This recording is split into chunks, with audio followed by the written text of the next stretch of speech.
Hello, everyone, and welcome to the final 2 hours before Plunderlust comes to a close on Kickstarter.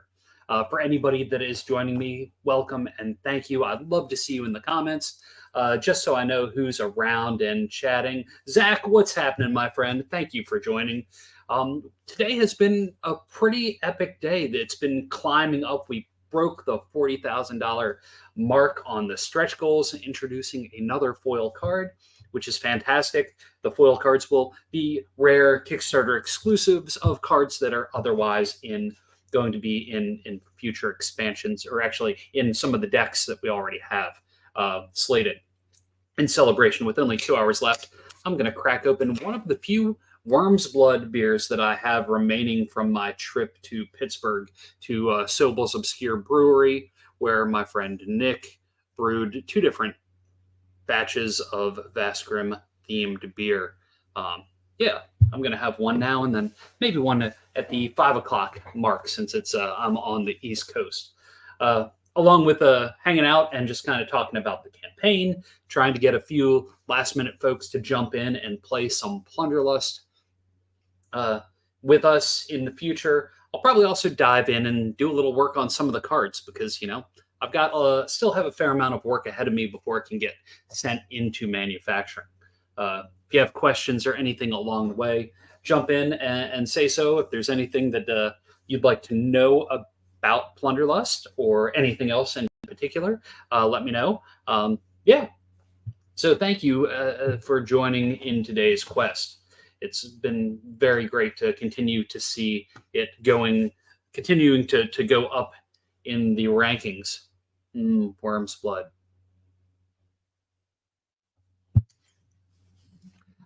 Let's see. So, and there's no tunes in the background. Let's see. What do I have in my boombox? Oh no. Let's see. There we go. Well, I have the container one that my friend Chris did for the Glitter in the Dark for the music for Vasgrim for the cassette. I'm going to plug that in real quick as I disappear below my desk. Please disregard. There we go. Have that in the background while we are doing some stuff. So, again, any questions on Plunderlust or anything else, feel free to hit me with them in the chat. The chat, depending on where you're at, if you're in Facebook or you're on YouTube, it'll all funnel to me this way, and I'll be able to reply. Zach, how is your Friday going? And what I'm going to do is I'm going to go ahead and open a card, and then I will open some other stuff, and I'll just go ahead and start sharing what I'm working on. And I'll go ahead and start working on some card design because, well, it needs to happen. So one of the things that I've worked on recently that I haven't put into the card layout is that I have worked on I've taken some of the cards. Good, chatted with Alan P. Excellent. And the Limithron team. Oh, that is a good way to end the week. All good people.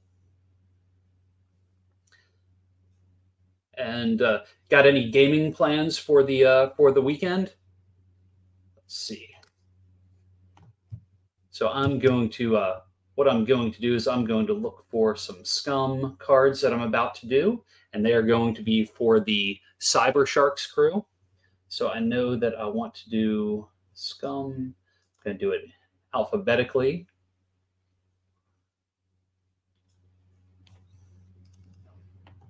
And then I'll start showing my screen here. Let's see. Oh, whoops. There we go. Add to stage.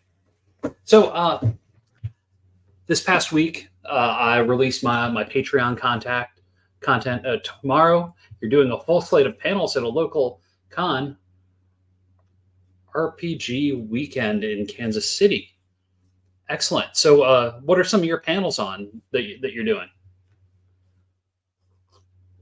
And what sort of audience does that show have?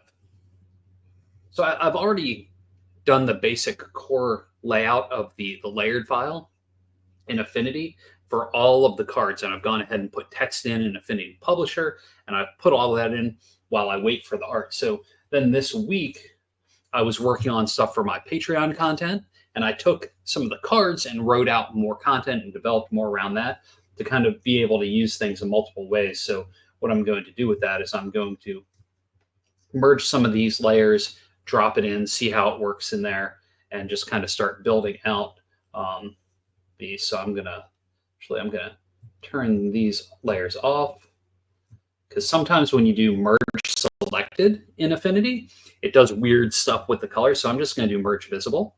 And what it's going to do is it's going to do a duplicate layer with all of it compressed on top of it. And then I'll do the same thing. I'll turn these layers off so they are not visible. I'll make these layers visible, which were the background elements. Boom.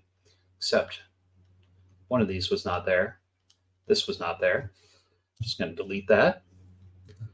And then I will go ahead and merge these visible ones. And then I'm going to have two layers that are just kind of flattened from the stuff that I had already created. And I'm going to copy those.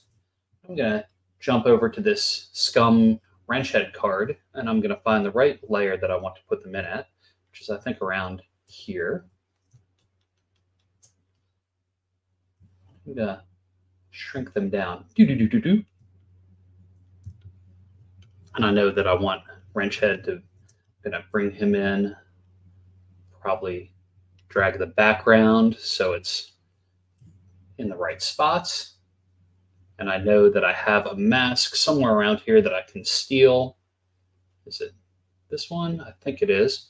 I can just, I think, mask this layer out. Almost. Nope. I'll do a new mask on it. First year of the con, it's put on by one of the gaming cafes. And making them carry a GM focus panel. That's pretty awesome.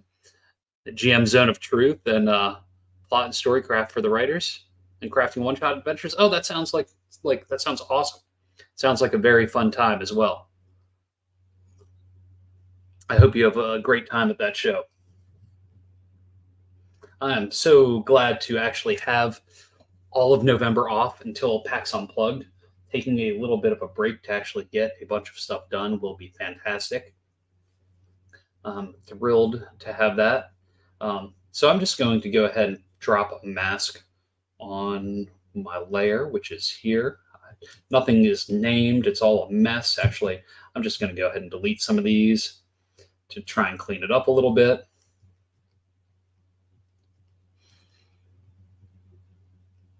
But that does sound like a nice con, especially a local one like that, being able to support the local hobby and get people excited about gaming is great, and also excited about GMing. Oops, that was a mistake. Okay, so I'm going to jump back over to this background layer, and I'm going to go ahead and put a mask on it. So if you're not familiar with Affinity, you can do quick masks, which I'm not going to do for this. I'm just going to drop a mask on it.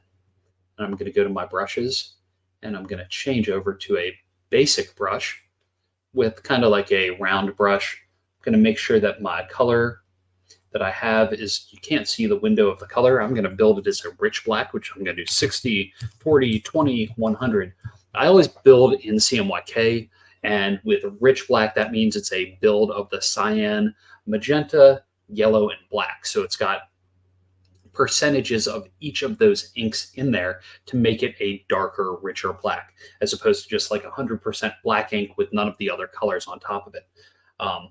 One of the things that you don't want to do in printing is have too much percentage of the colors to where the paper can no longer absorb that color.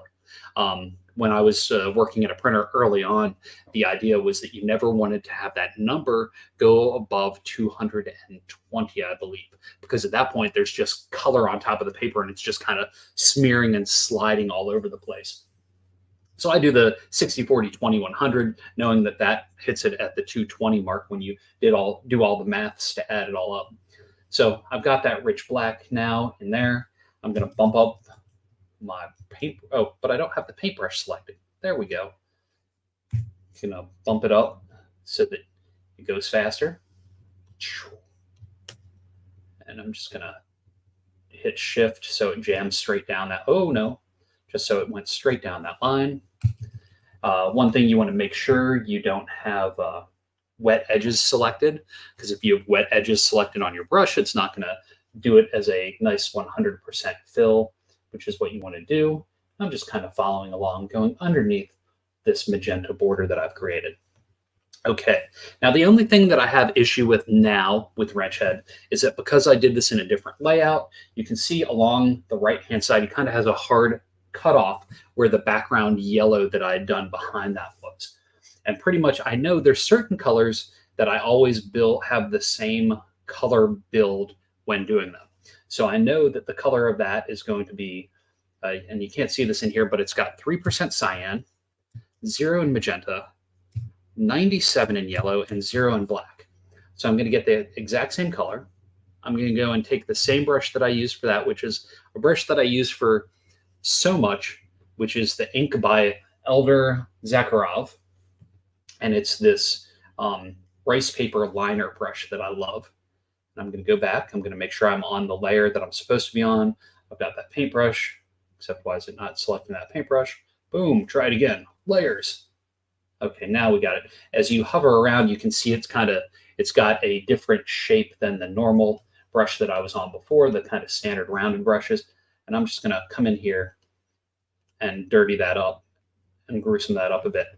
Still has a little bit of a hard edge right there on that corner of the jacket. It's going to be pretty dang small. Zach, I still really appreciate the video on your design process I did a while back, and you use it for reference. Oh, that's awesome. Super, super handy. I need to do more of those, and I'm hoping to do some more of those very soon, because I mean, I enjoy making them, and doing things like this, especially being able to chat while I'm doing it, is pretty easy. Except that I don't quite move at the pace that I normally would. What I'm going to do, just to do this easy, instead of like cloning it and making it like look like the real edge of the jacket and doing something like that to really fill it in, I'm going to drop a mask on that. I'm going to go back to changing my yellow here to the 60, 40, 20, 100 color build of a rich black. And I'm going to click on that mask. I don't know why it's still showing up as yellow. I think it's just got a little bit of a lag. No. Yeah, so, and I'm kind of masking, cutting away, hiding parts of that jacket with this dirty brush, which matches the outline that I've got there. It says I can't post comments to some destinations. I wonder why that is. That's okay. Woohoo, we're up to $40,430. If you're not familiar, what I'm working on is for the game Plunderlust, a game where you're space pirates, exploring locations, fighting monsters, collecting loot so you can defeat a boss monster. You can play it as a single player with a single deck. You can play it co-op. You can play it versus. Each person will need their own deck. So there, the Wrench Head card is done. Because I already had created this art, it's easy to drop it into place. I'm just going to hit save, and am I in the right thing? I'm going to hit save, and then when I drop it in, when I open up the Cybersharks, the Affinity publisher file, it'll tell me that the file's been updated, and I will be able to update it that way. So now I know that I've got Ripped, and I've got this monster, and I've got Space Hog. So all of this is stuff that I just worked on this past week for my Patreon. You can see that creature that's there. It's actually this big hedge sculpture that I made, and then photographed, and then batched up and did up in the computer. So let's do this one. Since this one's up, this is Space Hog. And so basically now I'm going to go and find that Space Hog card. It's Scum. It's going to be Space Hog. And so I've named all of the cards what they are based on the type of card and then their name. So this is Scum-Space Hog. It's easy to open up. I'm going to do a similar thing. First thing, I'm going to I'll close Scum Wrench Head. I will close the Wrench Head spread, and I'm not going to save it because I did flatten a bunch of things, and there's things that I don't want to have in case I need to get back to those layers at a certain point. And I'm going to go in and let's turn off the side view, the side eye, the side, nope. And there we go. So I did a handful of layers from the original photograph where I've gone in and I've posterized it, and I've gone in and doodled in it with the brush in here. And I will bring these over and bring these all together so that I can flatten these all up in just a minute. Again, if there's any questions about Plunderlust in the chat, drop them in the chat. I'm here till about 6 o'clock when the Kickstarter ends. So we'll be here hanging out and having good times. And these character cards, these cards that I've built using the art that I've already established, should go by pretty quick. To the point after that, I'll probably need to start silhouetting out some stock photos and things like that I've done. So I'm going to hide these bottom 4 layers. I'm going to, before I merge these over, because a lot of times if you're going to merge the layers, it's going to chop off what's outside of the page. And I know there's more sculpture beyond that, even though I didn't do like the black background line behind it and stuff. But I would rather get all of this just in case I want to do something in the layout where I want to include it so it's part of it. So I will, now that I've got that in the center, I'm going to go to merge visible, and that's just going to make a duplicate of those layers, and it's going to collapse it all into one. I'm going to copy. I'm going to go to the Scum Space Hog, and where did you go? Let's see. Sometimes you paste and it pastes it way off, and I'm going to shrink it down a bit. Now I know this like white box that's on the bottom. What's the weirdest Raider deck in your mind from a mechanical perspective? I need to go back and look at them because I haven't been able to play all of them yet, so it's only been reading through them. I do plan to, we're going to be playing those very, very soon. And then, so let's see, scrolling down, I need to refresh myself just a little bit. I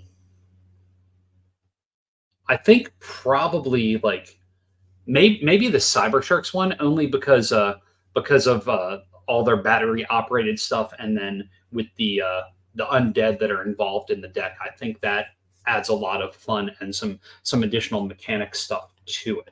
One of the other things that I really like mechanically that's added in some of the other decks are the infected. Like some of the cards have infected, and so there's like the parasite stuff. So that's a really cool aspect as well. Is Space Hog going to be a helmeted human raider or some kind of anthropomorph pig person with cybernetic enhancements? Yes. So they are actually one of the Gnaw Tugs, NAHTUG, and they are in. They first appear in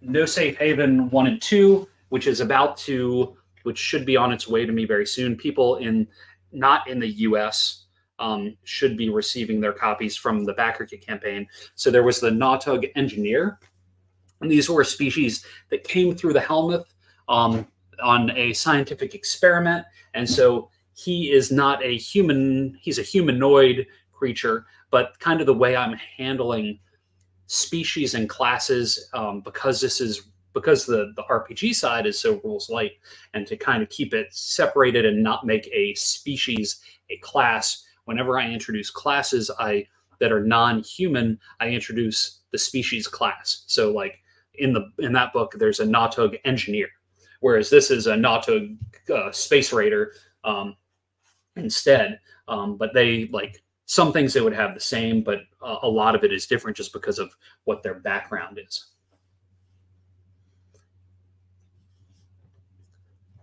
And thank you, Charles, for saying the Space Hog is so damn cool.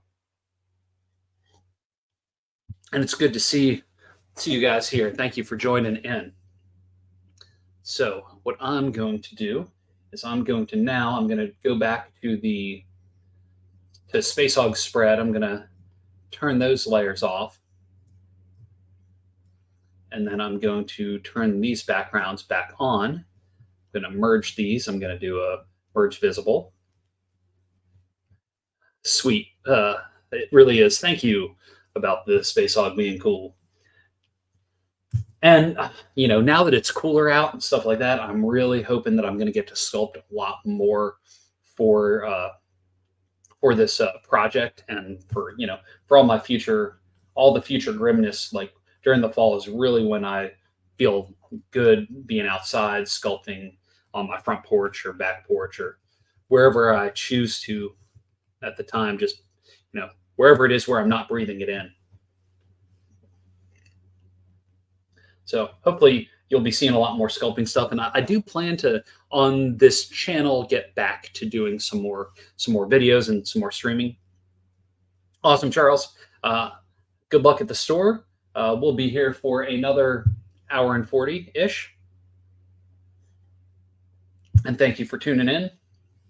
Okay, I dropped that background in. I'm going to do the same thing I did a minute ago, where I'm going to drop a mask on it. I'm going to change that green that's in the foreground to a 60-40-20-100 build of a rich black. Drop in a paintbrush. Make sure I'm on the basic paintbrush tool as opposed to my fancy one. Oops. And change to this. And then I'm just going to mask it out real quick. And then I'm going to do some sort of, I only sculpted this head. So I'm going to go in and I'm going to have to draw in parts of the body and do things like that, just so Space Hog isn't just a floating head hanging out. Back to campaign. If you've got here and haven't backed it yet, it's amazing. Thank you, Charles. I'm going to show that to everybody. And the short link in the bottom, the cantrip / plunder, does indeed work. There is also, hey, I guess I could copy and paste this link as well. There we go. Oh, yes, we keep going. I'm excited to see how far we can take this campaign. And Duncan and I were just messaging before we went live.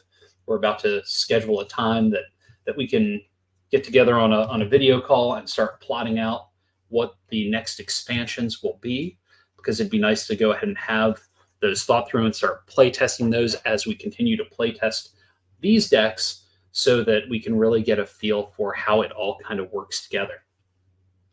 One thing that I didn't say really well up front about this stuff is that once these decks are built and we have them ready, I am going to set up print and play versions where it's like an 8.5 by 11 sheet of paper, where you has multiple cards ganged up, so that if you backed the Cyber Sharks, then you will get the Cyber Sharks PDF print and play, so that if you want to print it out, your local, if you have a color printer, if you want to print it out like a Staples or something like that and slice them up and put them into sleeves, you can start playing before the manufacturing process is done.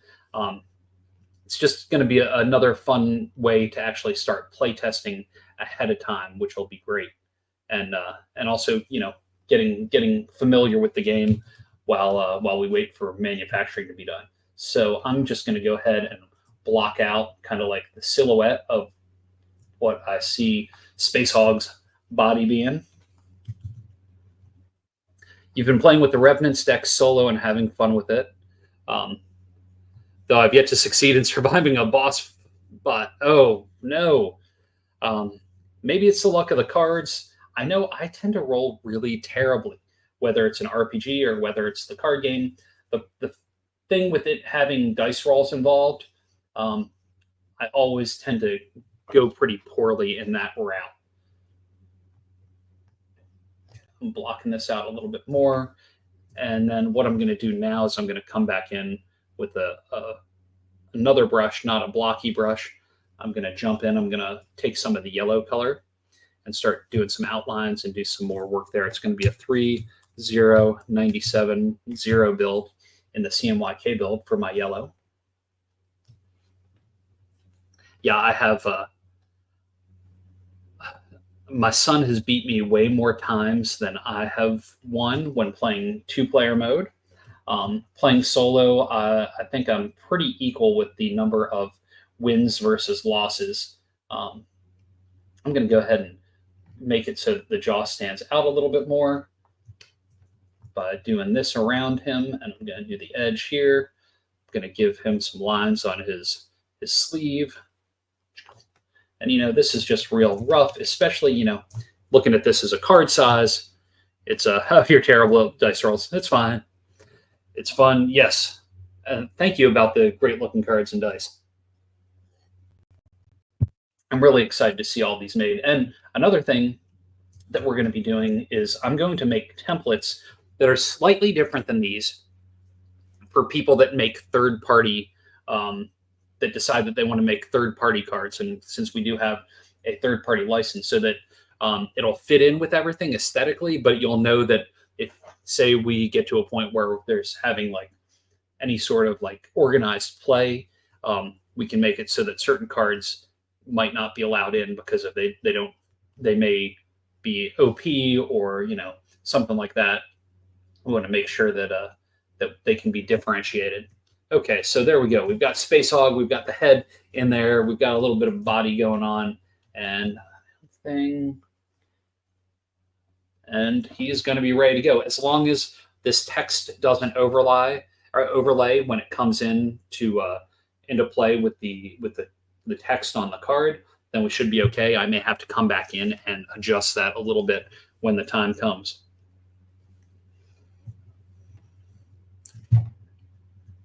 Okay, so Space Hog, save. Now let's go to Ripped. I'm going to find the Ripped card, and we're going to have a lot of the... maybe I'll go ahead and pull up the Cyber Sharks deck once all of these are done and see how many it updates, and you'll be able to see that as well.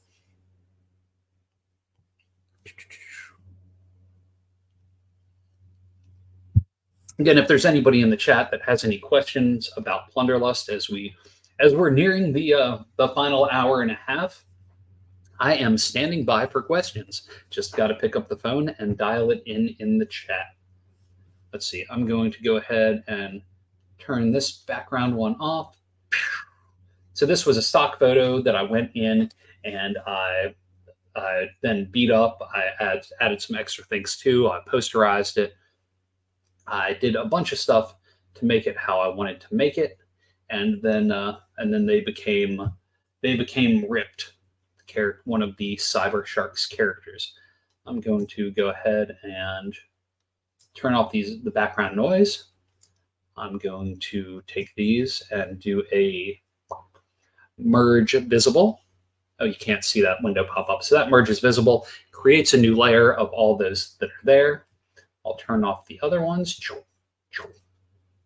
Push that button, and then I will turn this back on. So one of the things, a lot of times when I'm working on backgrounds, especially if it's in the same kind of group, like these are all the Cyber Sharks, I went in and I did the background very similar,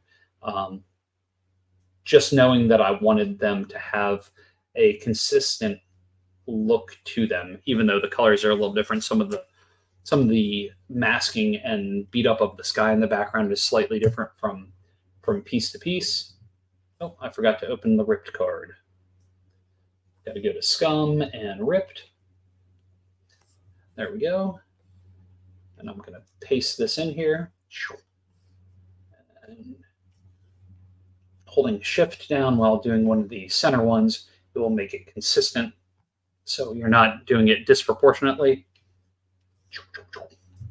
But when you hold Shift in the corner, it messes it all up. Okay, well, their hand, I forgot their hand went off of there, so we'll bring this in like this. We'll bring this up like this. Oops. Okay, I'm pretty happy with that. I'm going to go ahead and mask them, and I will grab the brush and mask that gun so it disappears, so it's not breaking the border.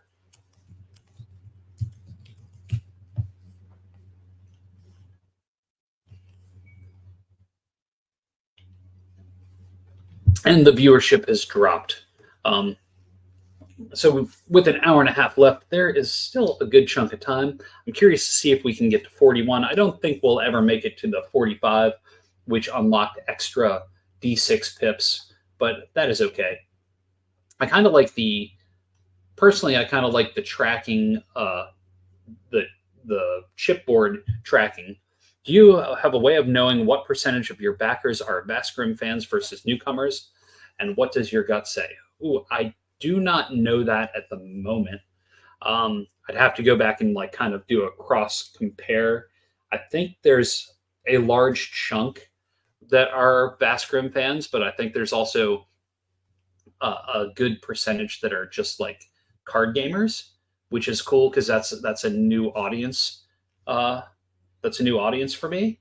So I'm hoping that we're bringing some new people into the Grimm universe and getting more people interested in that as well. And then there's also a fair number of people that are into the RPG side that just don't have an interest in the card game, which is totally cool, and I get that. But I kind of downplayed the RPG side of this just because I didn't want to make it overly complicated and confusing. But I mean, if you look at these cards, you see the 5. This Ripped has 5 hit points. They don't have any armor, and they've got a weapon that does D6. So this card can easily be like, you know what? You run into Ripped when you're in the Marauder's Cryosphere, and you just have this card, and it's ready to go. And the items are ready. So I think hopefully this will add to the cross-pollination quite a bit. Okay, so I maxed out that gun. Ripped, where are you? There we go. I'm going to grab this background layer. I'm going to drop that behind.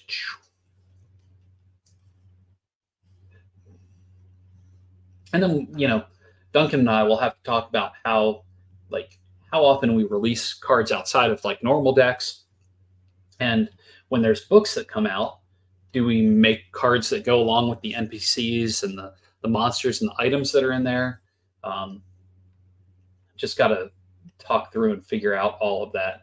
And also, like, I don't want to create something that, like, when my kids and I first decided that we were going to start playing Lorcana and then find out that, like, every quarter there's a major release, like, that's a lot of money every quarter to drop into a game. So I don't want to oversaturate things with the game, but I also want to keep it fresh and fun.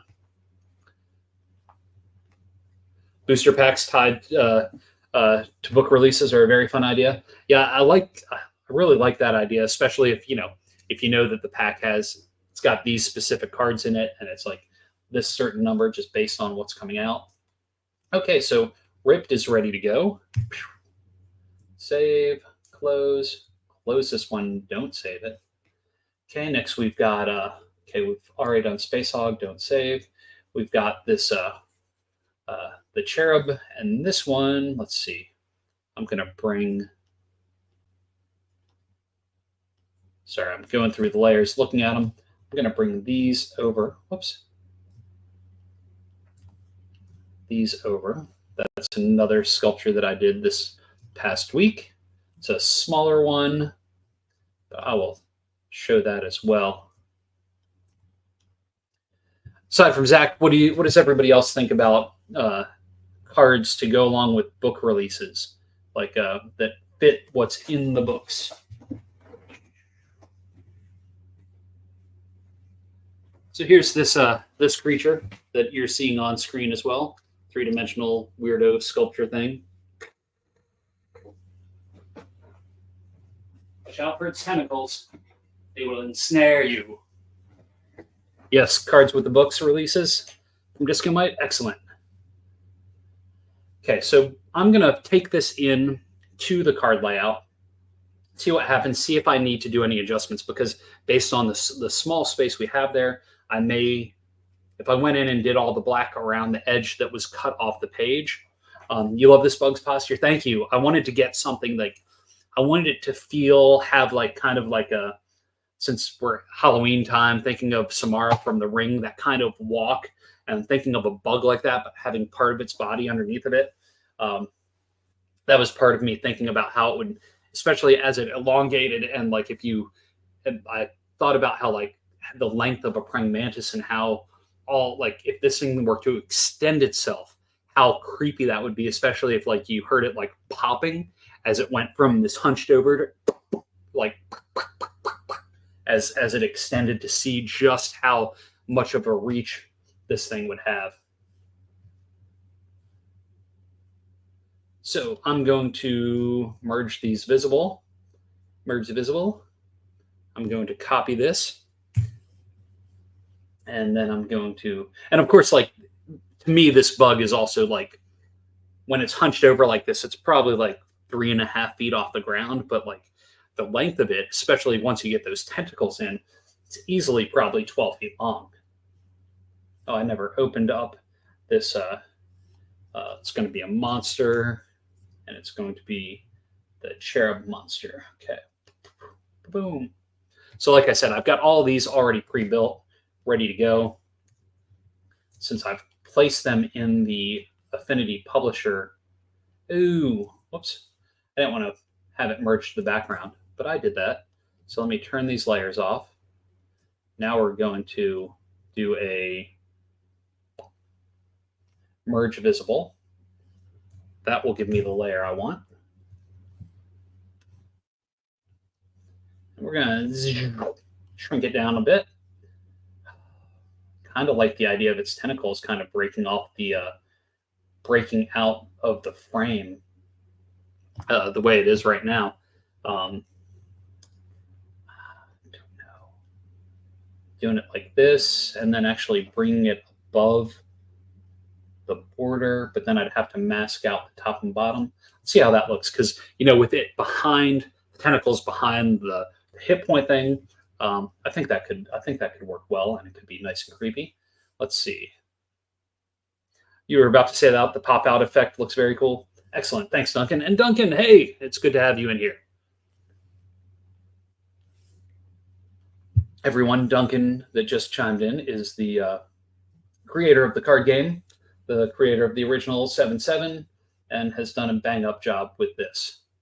Let's see. So I'm going to just add hit a selection tool. I'm going to unselect that. I'm going to take the mask tool and drop that in there. Then I'm going to go to my brush, make sure that I've got the right selection. Yes, and we've got an agreement about the pop-out effect. And Zach saying, hey. Okay, so I'm going to go here. I'm going to select this. Just make sure that I don't go beyond that. And then I'm going to leave it breaking out of the top because that's fine. And there we go. And then I'm going to come back here. I'm going to turn these layers off. I'm going to turn these background layers back on. Merge visible. Copy that. Drop that in. Drop that behind the cherub creature. And then drop that down. Part of this is I'm doing slightly different scales than the other backgrounds, so the backgrounds have variation, and so they don't all look the same. I'm going to drop that behind this curve, and then I'm still going to need to do a mask on that. Boom. Then we're going to drop this here. So this is a monster. It's a bug. It costs 90 credits to play this thing. It's got 13 hit points, and it does D8 damage. Some of the things that you may see on these cards, down in the bottom right, it says which card number out of the total number of cards it is. So like, even though there may be, say, 3 of this in the deck, it would be number 8, number 9, number 10. 13 hit points, D8. Holy God. Yes, you are definitely going. If you thought you couldn't beat the boss before, get thrown against one of these beasties. Okay, I'm gonna save this.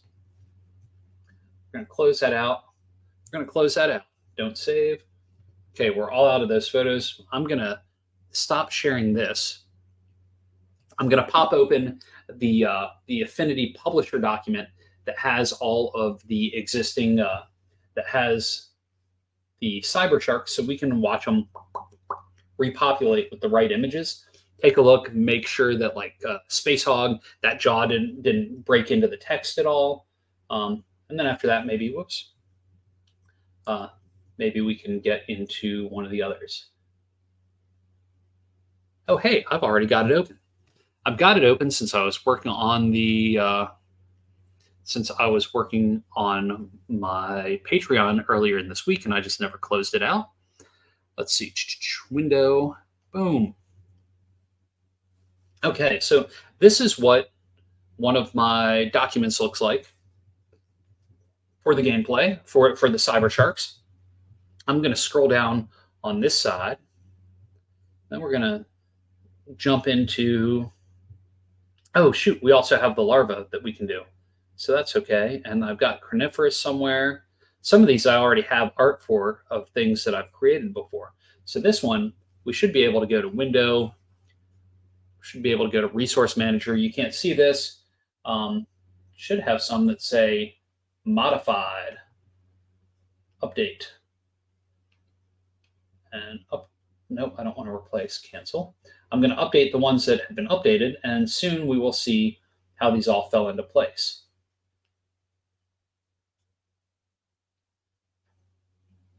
Okay, update.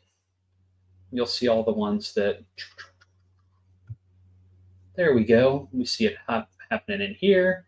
Okay, so all of these have been done. Before we go any further, I'm just going to go through and check and make sure that this all looks okay. So now you can kind of see how this is all done. I do the icons and those elements in the photo program for Affinity. I do the other text in the page layout program. Got the Devil of Archon in here. Look, they've got Infect 1 of 6. They've also got Larval Spew. Yes. Now the mercs are spread out amongst the different decks. They are the only ones that are not unique to all of them. Let's see, I guess I can scroll through here on the left. Come on. There we go. Let's see. I know some of these were updated. Let's see. Chainsaw Tooth, no. Trashed. Oh, I've got him in a different book. And Torch, there we go. Okay, so we got Ripped in there. We've got Wrench Head. Okay, so I am going to have to adjust this jaw. So as you can see, this is busting through. Things aren't going to work. So I'm going to click on this. I'm going to go to Window, Resource Manager. I'm going to show in Finder so that I can then see where it is and just pop that open. And I'm just going to shift this real quick and see if it works. And then that way we can adjust it from there.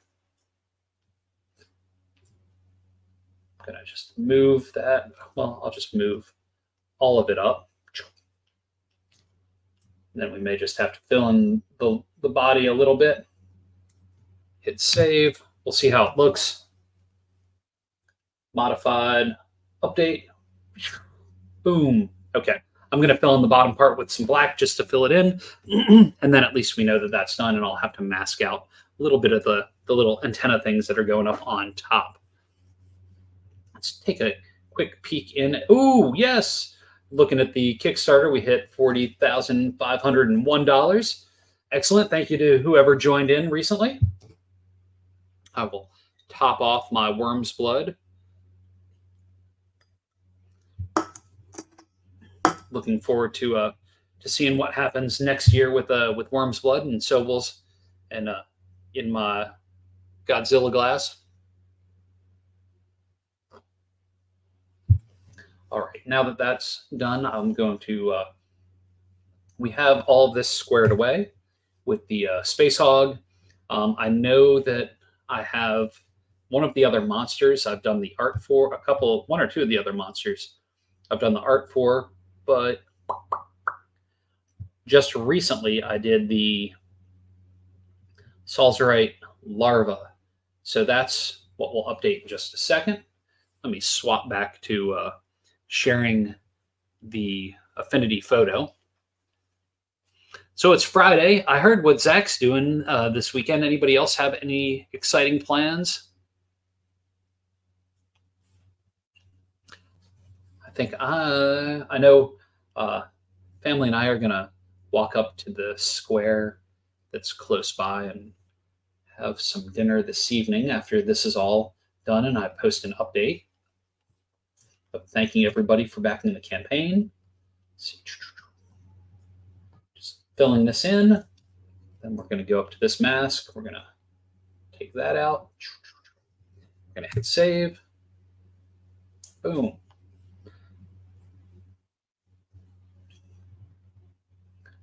Oh, and I think I'm certain that sometime this weekend I'm going to play some more of one of the skirmish games, one of the Forbidden Psalm. I think probably the vampire one again. Running a cyborg game for local friends. Hopefully some Pirate Borg online tonight. Nice. That's awesome. What with playing online, are you doing Theater of the Mind? Are you doing one of the table BTTs? I'm just scrolling through to find the file. Here we go. Open that up.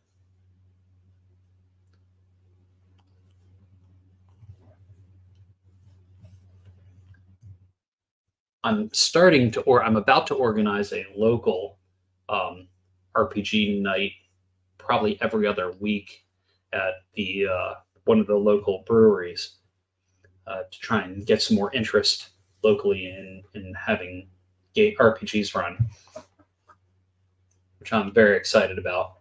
I like the idea of hopefully getting some other GMs in, and also getting to run some games and do some play testing. Let's see, where am I? There we go. Theater of the Mind with Discord voice. Excellent. And you're just a player for that. Nice. Charles is back. Doing 5e tonight. Kiddo has a full day tomorrow. Excellent. Well, I hope you can make up for the missed Halloween. I'm sure they will enjoy getting to have the new trick or treat. Okay, so this was a larva, salzarite larva. I'm going to go ahead and copy this over separate into here.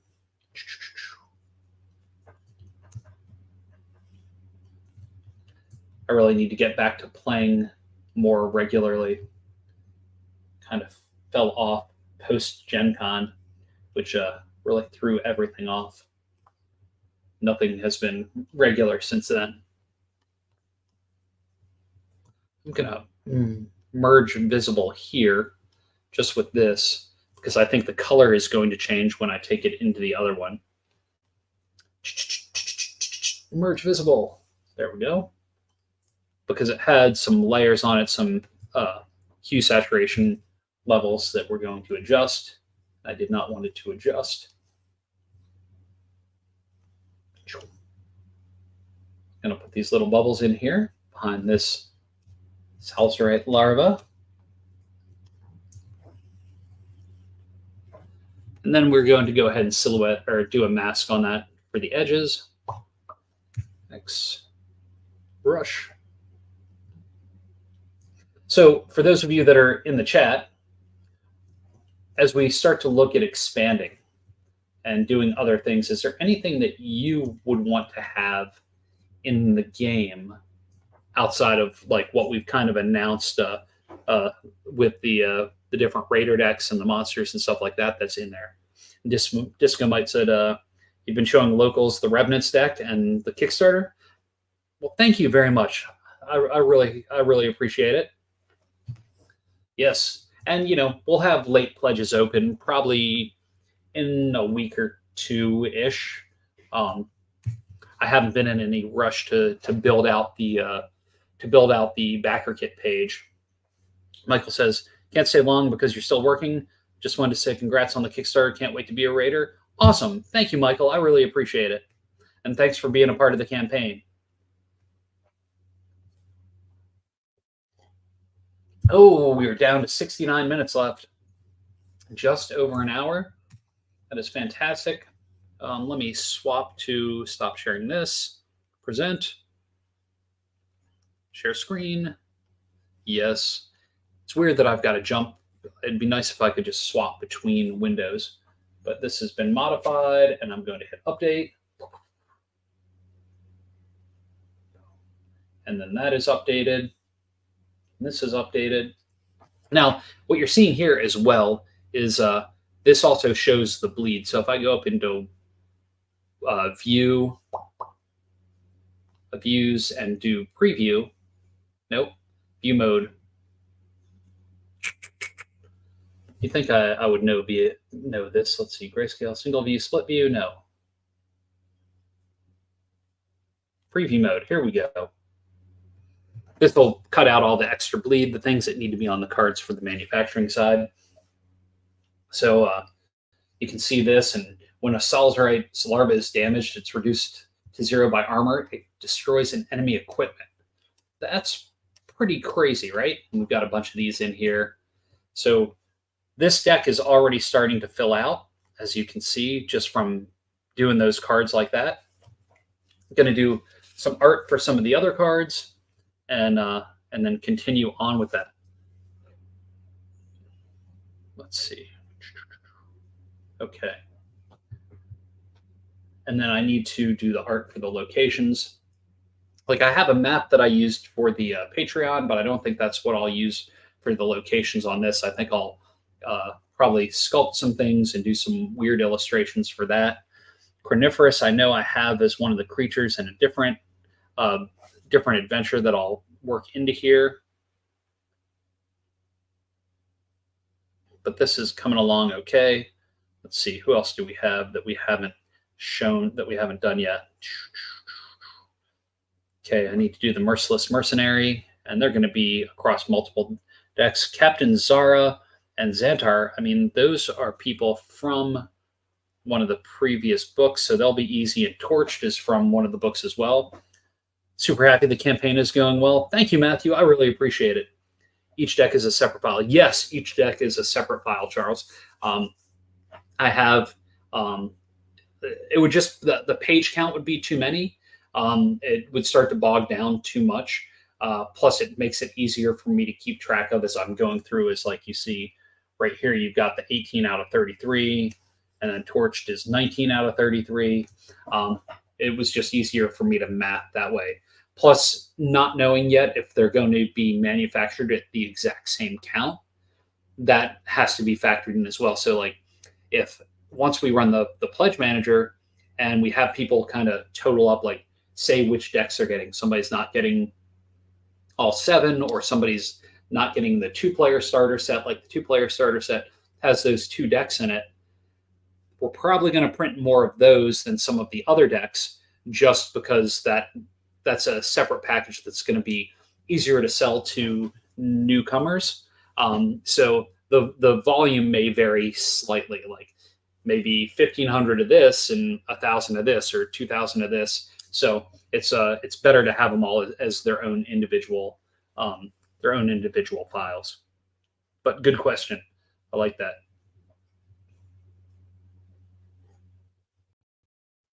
And when I do the templates for individual cards, for people doing their third-party stuff, I'll probably have individual templates for each type of card, like scum, merc, monster, item, favor, location, that sort of thing. And hopefully I'll make it so it's not just in the Affinity. I'll have to make it so that there's the Adobe suite as well.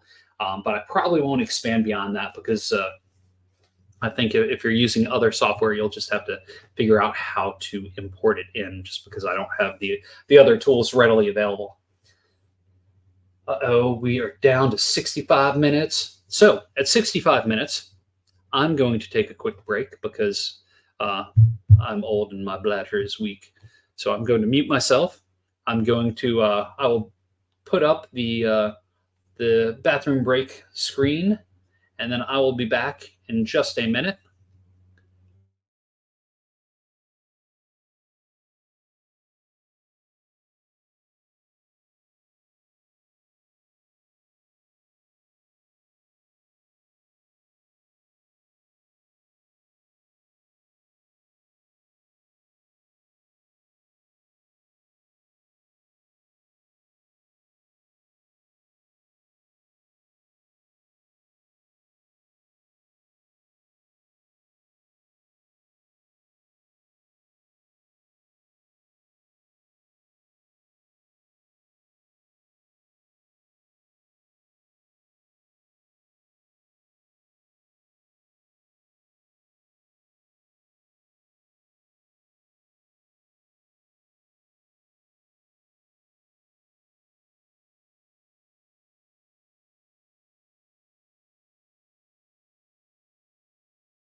After these messages, I'll be right back.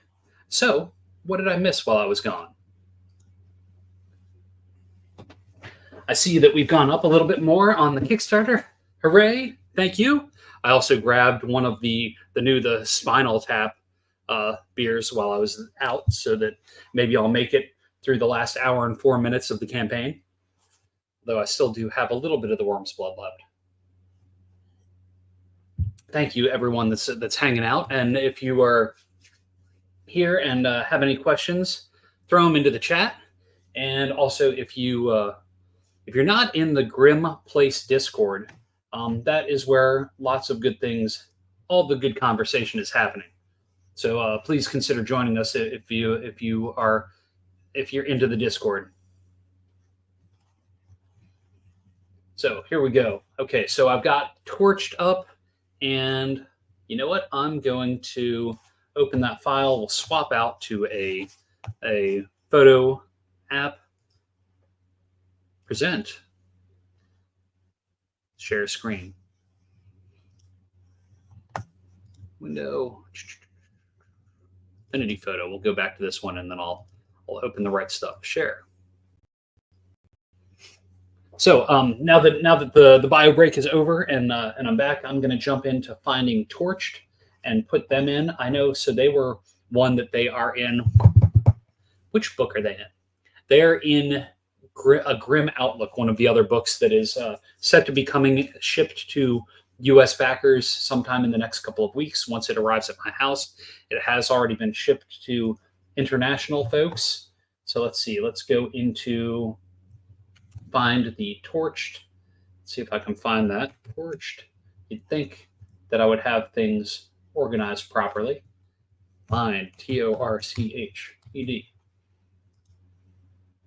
So nobody chimed in on anything that they would really like for the for additional directions for some of the card decks. I know Duncan and I have talked a little bit, and we'll probably come up with a handful of things. And are there any new keywords not already in the rule book that have been created while working on the new decks? So my memory sucks, which is why I always have to go back to writing and look at what was written. In the rule book, it did have infected, correct? Because if so, I think so. Duncan had finished writing all of the cards and all of the rules when I put that rule book together. There are going to be some additional pages added to the rule book. There's probably going to be maybe another 8 pages because, especially after Zach and Tyler played, there were some questions, and I want to go through and do an example gameplay to help answer some of those questions and reinforce some of the rules. So I don't think there's any new keywords that weren't in that book. We'll have to double check that for sure, especially when going through and doing like real proofreading and editing. But I'm pretty sure all that was already in there.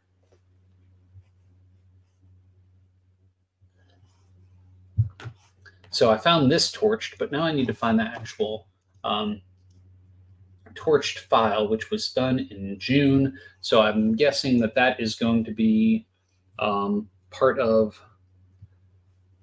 Probably just going to have to open up another file and then find out where it is. Sometimes I don't name things as well as I should. And that was in a Grim Outlook.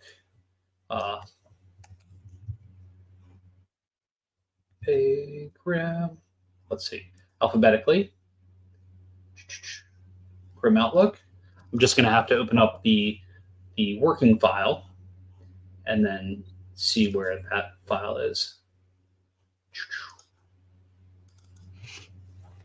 So some of these characters that, like, Duncan did a really great job of incorporating a lot of the characters that were listed in the Space Raiders RPG book, and then some of those characters I'd already built out in other places, like Torched came into play in the storyline in a Grim Outlook adventure, which I thought, I like being able to connect all the different bits and pieces together a little bit at a time. Duncan says the last things that were added were piercing damage.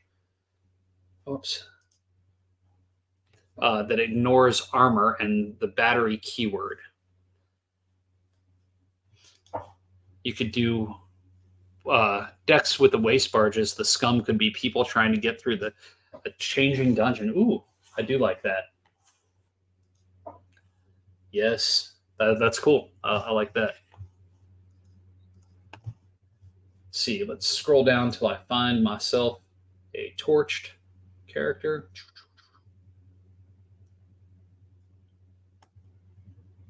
No, was Torch not in this book? Maybe not. Maybe Torched was in a...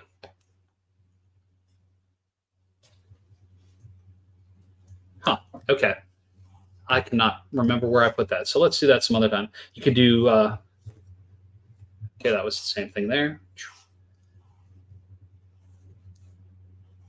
I can't recall where I put that. I thought that was in that specific book. Maybe it was just in one of the Patreon things. I'll take a look at that.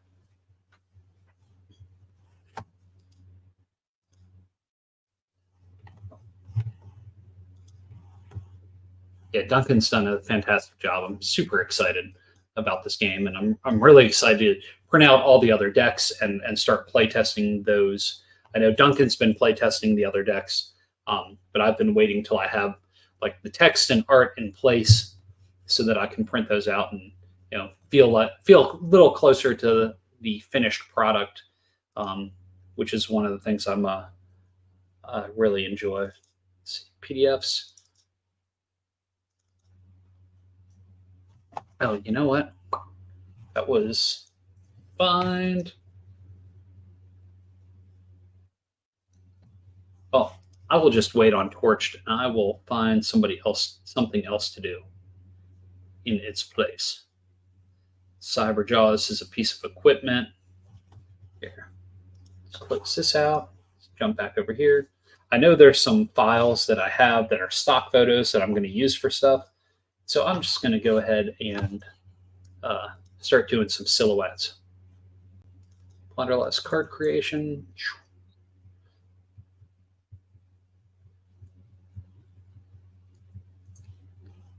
There we go.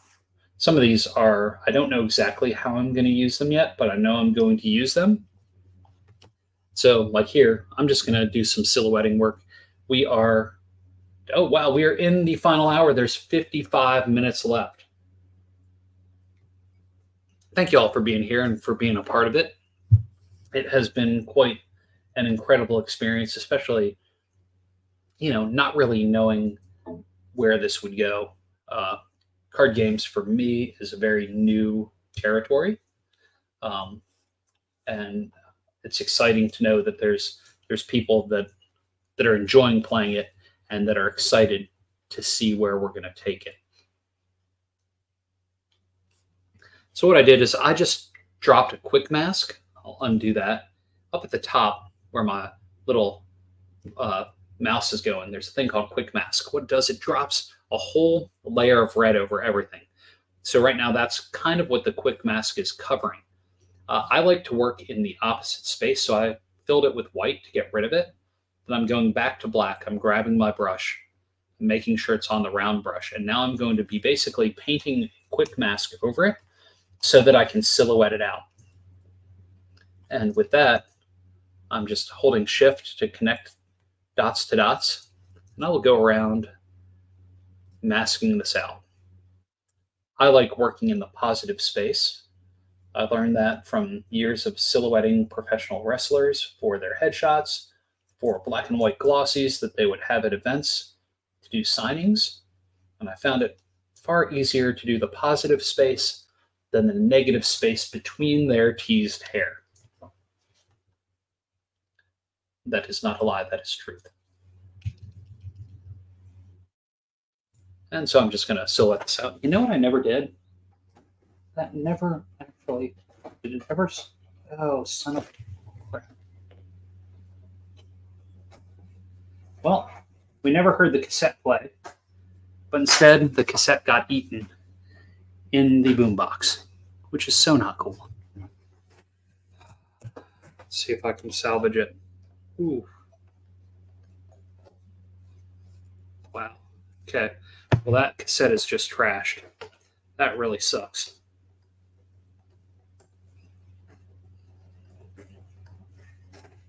Guess I should do that later off stream. Forgot I'd pressed play on the cassette at the very beginning and never actually heard any music. I got distracted with doing the streaming, and sure enough, my boombox decided that it wanted some delicious Vast Grim tunes to eat on.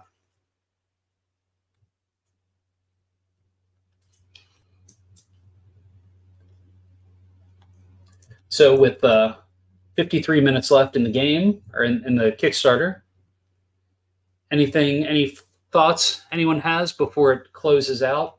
Any playing experiences that you'd like to share? Because I know a number of folks have the Plunderlust Revenants deck, which we printed as a proof of concept. Cassette spaghetti, yes. The not so fun vibes of the 80s and 90s, I know. And the still like wound around the one little the one thing that kind of helped, the one sprue that helps track it along. So I'm going to have to dig that out. Carnivorous boombox sounds like a good Vast Grim item. Okay, hang on, Duncan. Let me write that down because I will forget. Carnivorous boom box. And it will be so. Put that post-it note right on my computer so I do not forget that. Thing was evil. At least it was the second printing of the cassette number 1. It wasn't the first printing that sold out. So at least I still have that. And I've got the digital files. But, I really like the idea of playing the analog cassettes. And I'm hopeful that my boombox isn't now just a, trash mouth for eating cassettes from here on out.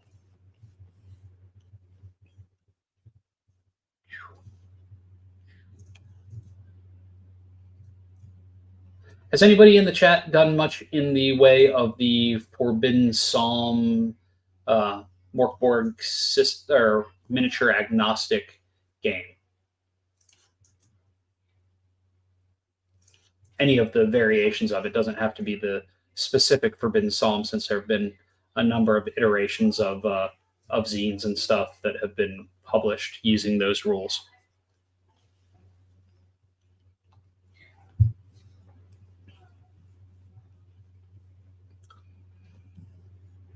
Oh, and also, if you're watching this, you can also hit subscribe to this page. I don't know how often I'll be doing the videos, but if you subscribe, you may find out when I do. You haven't, Charles hasn't, but you bought the books in case the opportunity presented itself. Excellent. Okay. I need to figure out where my main Forbidden Psalm book went. I know maybe it's in my backpack. I think I may have taken it to show Ross, the co-creator of Vast Grim, when we were at a Plunderlust event at Level Up Games in Duluth, Georgia. I haven't played that, though I have that and the In the Footsteps of the Mad Wizard, the follow-up book to that. And I've got the vampire version. Maybe it's Dread Knights. Can't remember the exact name of it. That's the only one I've played so far. And I need to play it some more. Overall, I like the concept of it, and it was pretty easy to pick up having played Morkborg stuff. But I've not done a ton of enjoy walking the dog. Hope it goes okay. I haven't done much in the way of skirmish games. Like, I haven't been a huge skirmish game player. My son has some of the new Marvel game, and got a couple other small skirmish games, but I really wish I had more terrain or things like that to make it feel more like a game. Because right now, like when we play, we just have like the dry erase map that we put down on the board, on the table, and then doodle it out from there. Woohoo! Continuing to go up. We're at 41,110. It's fantastic. I'm curious if people that do those skirmish games, if you used to do 40K, it's fun on good terrain. Yeah, I think that would really make a big impact on the game. One of the things we have one of the a box set that's a Star Wars game, maybe it's Imperial Assault, that we played a couple of times. And one of the things I loved about that was like, even though it was like flat cardboard stuff, the terrain or like the map itself were like puzzle pieces. So you'd pull specific ones to build your map for this one story or this one adventure, and then you would be able to reuse those and reconfigure them in different ways based on the specific storyline that you're playing in, which I thought was pretty cool. But then also like people that do a lot of terrain building and stuff like that, and 3D minis and all that stuff, all of that takes up a lot of space. Which, is it worth the trade-off for all the space to have all that stuff? I guess it depends on what your living situation is.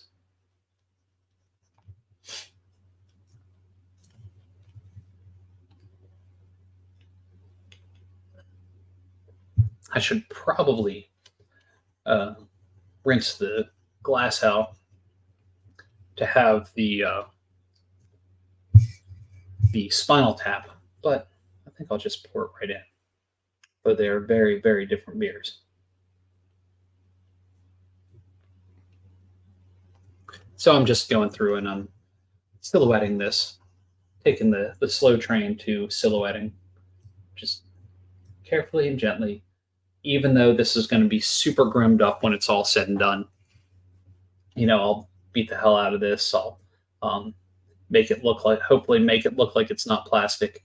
And this is just a stock photo that I picked up on probably Envato Elements or on Adobe.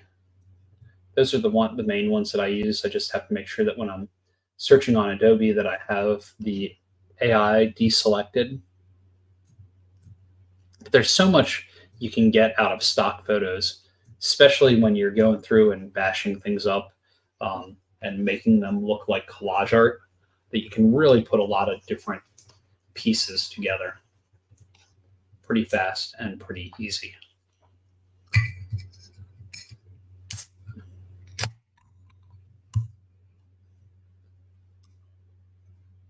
"45 minutes remain on the clock."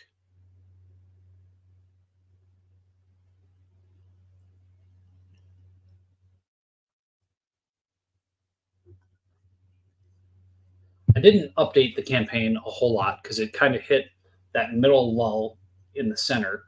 And I find that when I update campaigns, when there isn't a whole lot of momentum going on, it tends to like have more people cancel than not with an update. So I didn't really want to update it during the middle of the campaign. I hope that didn't discourage people who haven't backed projects of mine before. Because it may have made people feel like perhaps I won't be very responsive or things like that. But I tried messaging people that had canceled already to re-engage them. I don't know exactly how many people came back, but I know at least a couple came back.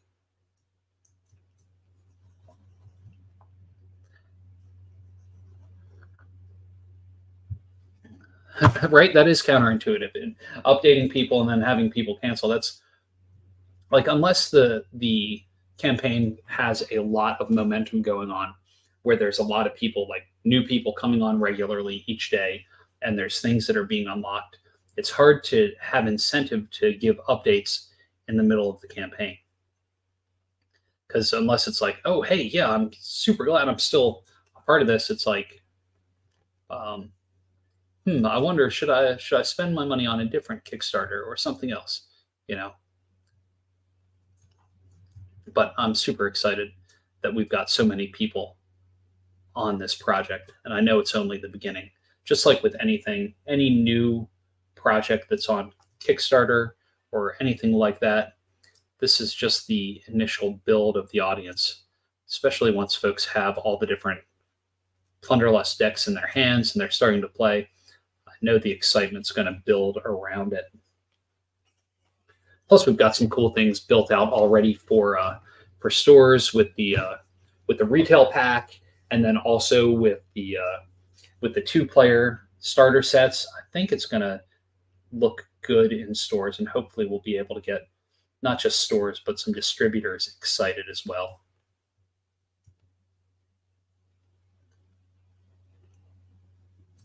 Anybody in the chat done any organized card game play in stores or at conventions? I'm sorry for not looking straight ahead. Makes sense. You think these people are only in as a pledge as long as there's an achieved threshold of freebies?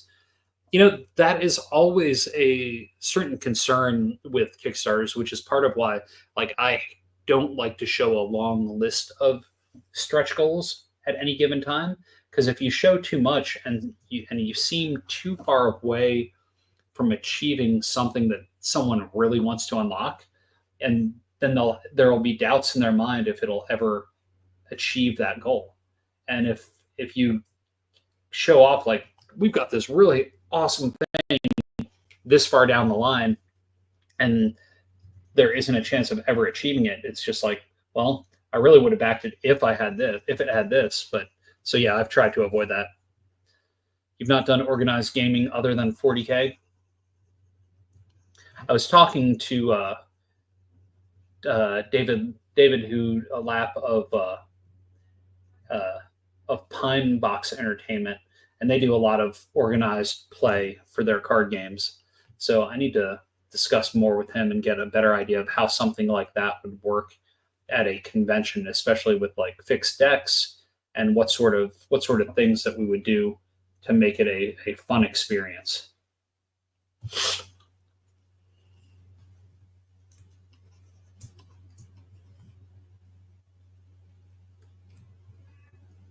$419 backers.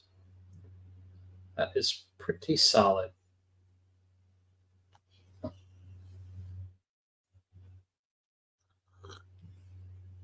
So again, anybody that's you appreciate the early goals for the decks, made certain that we got prime content potential.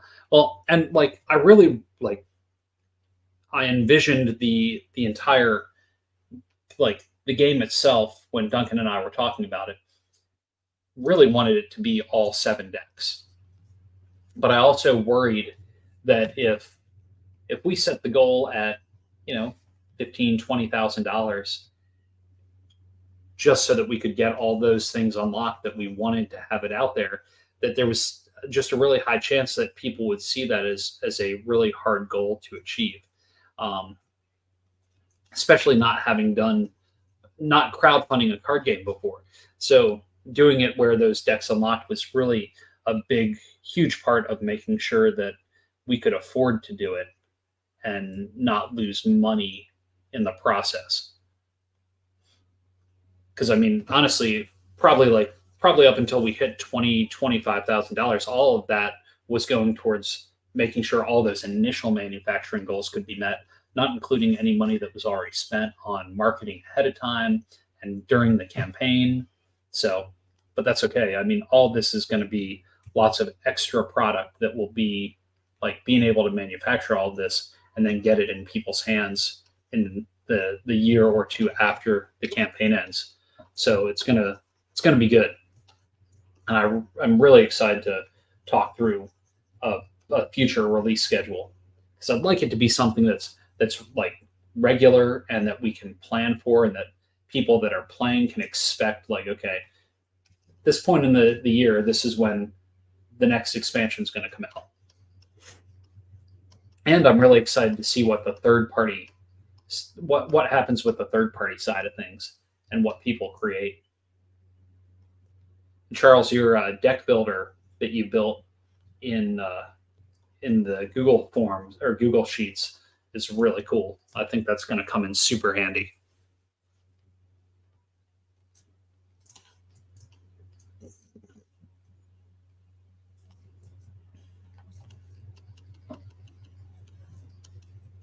Just realized, what's up, Alan? What have you been up to, sir? If anybody doesn't know Alan, that just said, "What's up?" Some of his art is in the core Bass Grim book. Alan has his own Kickstarter right now, going on and on. Hang on, give me a second. I'll drop a link to it for his second art book.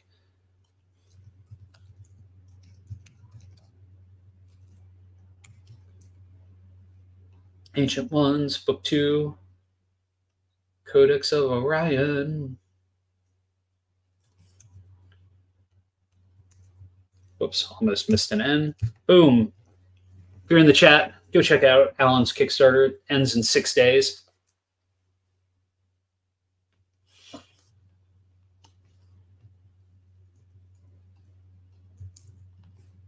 Alan's working on some RPG material for his setting as well.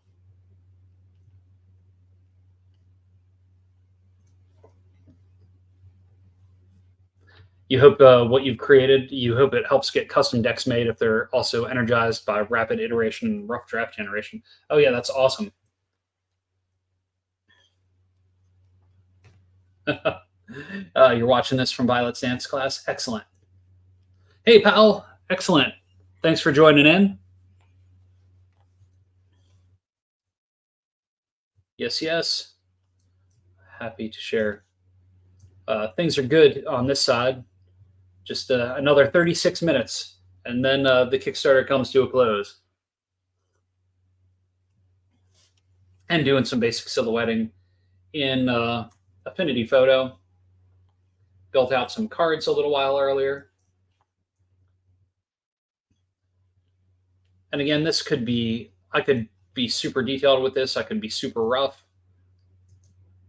Alan's RPG Kickstarter, spring of 2025.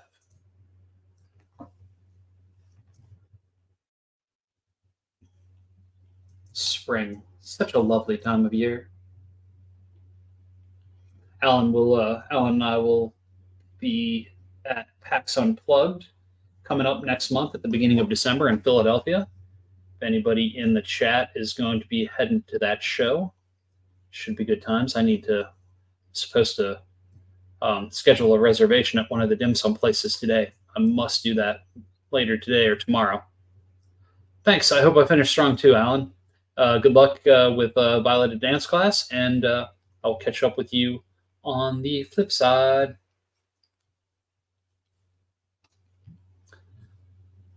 Yes, we are 35 minutes to go. Oops, switching that up.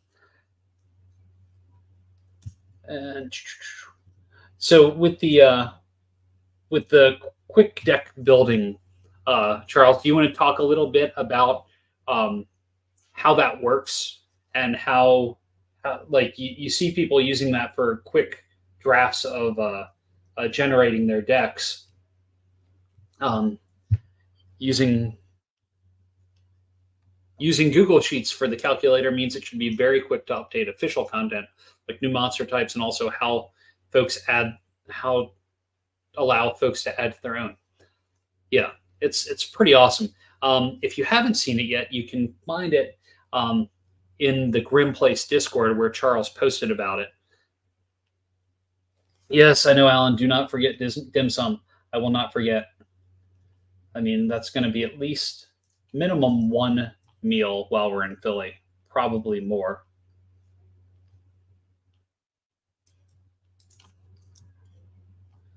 Definitely got to be the Thursday night.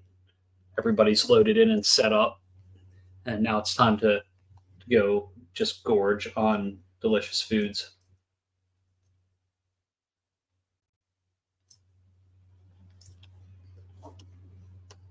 Val, it's awfully late for you, isn't it?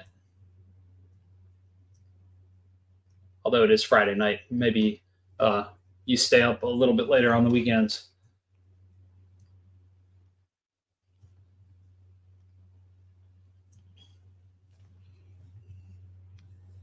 The countdown is on. 33 minutes remain on the clock.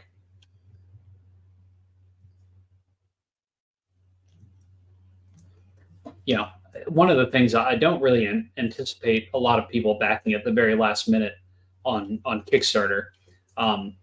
With backer kit now, with their backer kit train, it looked like between today, like it looked like it was closing out early this morning, like maybe 6 or 7 o'clock my time. And I'm pretty sure it kept going for a couple of hours past its original closing time, which is pretty amazing. So what they do on backer kit with that is like, if you have another backer in the last 10 minutes, it adds 10 minutes. And then if somebody backs within that 10 minutes, it adds another 10 minutes to when the backing time is, which is pretty awesome to allow it to keep the funding to continue going as long as there's people excited and jumping on that backer train.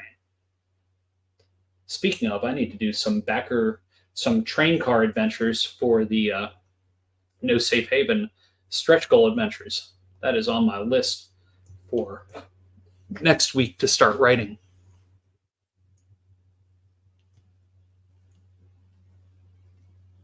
The calculator document has a short guide for use. I'm hoping it's intuitive for people. I used a lot of calculations and conditional formatting to quickly show deck errors. Oh, awesome. That's fantastic. I only quickly went through it the other day just because I had so many things on my to-do list each and every day, but it was looking super cool.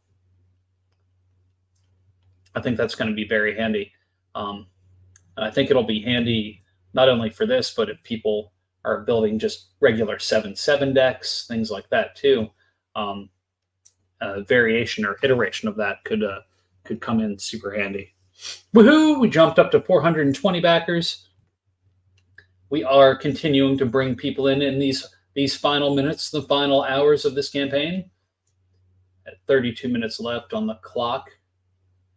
Soon the end times will be upon us. It will warn of card count, missing boss monsters, and guide you to fill only needed data on the cards. That's super cool. Thank you for building that. That's awesome. Once I have the Plunderlust page built up on the creature curation site, I will definitely need to have a link to it. Also, you should probably put that up on an itch page as well, because I think you can link to Google Sheets and stuff like that too. I know, right? The final hours, it's happening. People are still coming. Let's make it keep going. 30 minutes left. It's that last half hour. Just enough time for a sitcom.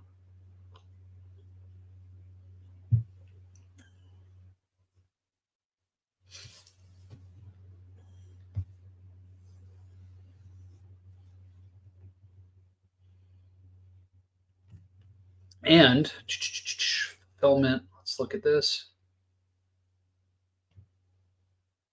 Checking this out real quick. Let's see, add-ons.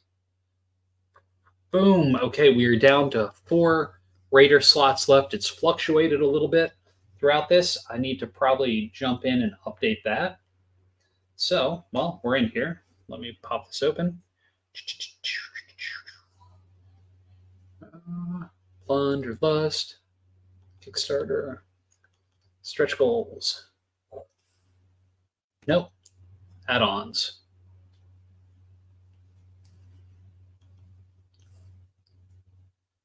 I had a thought about it, but wanted to be sure I was done squashing bugs first. I want future updates to be more for content than fixing errors. Oh, I think that's a smart idea. Yeah, that's great. Okay, so there are only 4 spots remaining here. That's anybody that's watching that doesn't know what this is. This is you become a raider. I take a photo of you. Duncan writes up some cool stuff about you being a raider and an actual card, and you get made into a card. Everybody in the campaign gets that card, and you get a special one on the back where I do some custom art on the back as an artist proof as well. Boom. Oops. Let's see, I'll just save it there.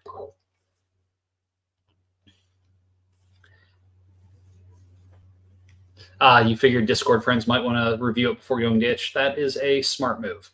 Yeah, might as well get it all get all the bugs worked out. That totally makes sense. Okay, let me add this in real quick to the page and get this updated for the add-ons. Build the campaign. We're at 824% funded. That's fantastic. Story. Become a raider is such a cool opportunity. I love the idea of so that was Rob Wieland, who he's the one that wrote the Forbes article. He messaged and said that it'd be cool to be to become one of the infected as part of the campaign. So I spun that idea to be a raider because it was basically to be a card, and I thought, this is a pretty awesome idea that should be in here. And then I talked with people like Alan and some other people to try and see what we thought the right pricing would be. Add on, save, add on image.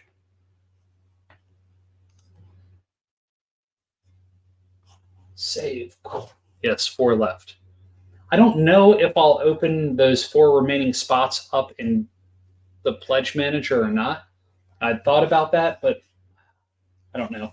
I think timing may be off. I may need to go ahead and get people's photos once the funds transfer through and make sure everybody's cards work properly, and then do it that way. So 26 minutes remain on the clock. Before that time happens, I'm going to have to take another bio break real quick. So in just a couple of minutes, I shall return. Please come back in 2 and 2.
Boom, and I have returned.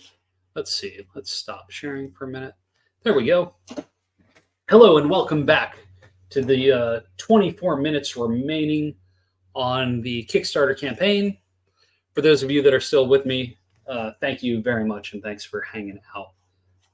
It's been pretty awesome. Are those raiders going to an additional card outside of decks or incorporated into existing decks? That is a fantastic question, Charles. Originally, we were planning on having them go to an additional deck outside of this, but with 5, I may talk to Duncan about working them in and replacing an existing card in one of the deck in different decks, but I don't know exactly yet. The main thing I want to make sure is that these cards are not overpowered, and it's not that by having these cards that somebody could be so much better than somebody else. So they will have to be available in mass market, even though the foil ones will be exclusive to the Kickstarter. Disco Might is back. It's gorgeous outside in Ann Arbor. Got a question. Will the Revenant's deck be changed or updated? There are going to be some slight minor modifications. And the reason for this is that I could take the existing stock that I currently have and I could repackage it, because the new packaging, I stripped the Vascram logo out of it and it's just Plunderlust. And since I'm doing that, I'm going to change a few of the wording things that have been tweaked and since that initial release, like where it says robot, it's just going to say bot. There's a couple other little minor text things where a word may be rearranged, but for all functional purposes, the current deck will be just fine. But it's cheaper in the long run to just go ahead and have it all manufactured together, so that like people that buy the box that has all 7 decks and the dice set in the long box, that's just going to all be packaged together by the manufacturer and shrink wrapped into one thing. So it's going to be a lot easier to have them just reprint those. And then I'll just have these existing Revenant decks. I'll have those extra for a little while I sell them through conventions and online sales. So short answer, yes, they're gonna be slightly different, but it's not going to be anything that's going to be major. Like I don't want people to feel like they have to buy the new iteration of the Revenant deck.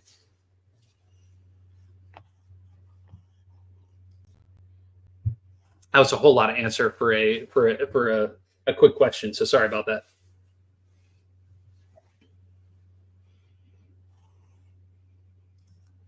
And just since I had not posted that question when I was answering it.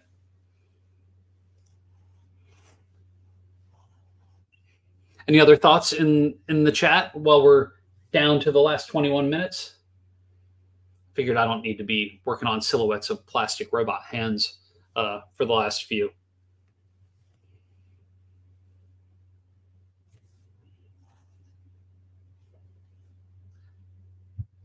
So you see I'm pretty far along with the Cyber Sharks deck. There's a couple others that I'm pretty far along with. I'm hoping to like get most of this done so it can start to be proofread sooner than later, and also get the prototype or the print and play versions out to folks pretty quickly. Though like setting up the print and play takes a little bit of extra time, because it's not just like ripping a PDF from the existing document. I have to take those and then fit them so they fit on an 8.5 by 11 sheet, so it makes it easy to print out, so you're not printing 60 pages of paper just to have that one card on it.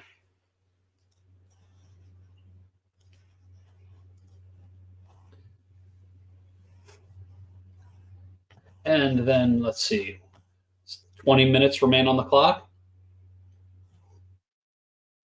The add-ons, the image did update, 4 spots remain. Okay, sounds good. Thank you. Yes. Okay. I mean, yeah, that's been the whole goal with the Revenant deck. I don't want to make people buy stuff they don't need, because I would hate to do that. Now, if you're a total collector and need to have each of it, okay, here's a real question. There's only a handful of you here chatting. How do you feel about sleeves? And sleeves, like, say the sleeves were all the art from the back of the card. If you don't know the back of the card, let's see.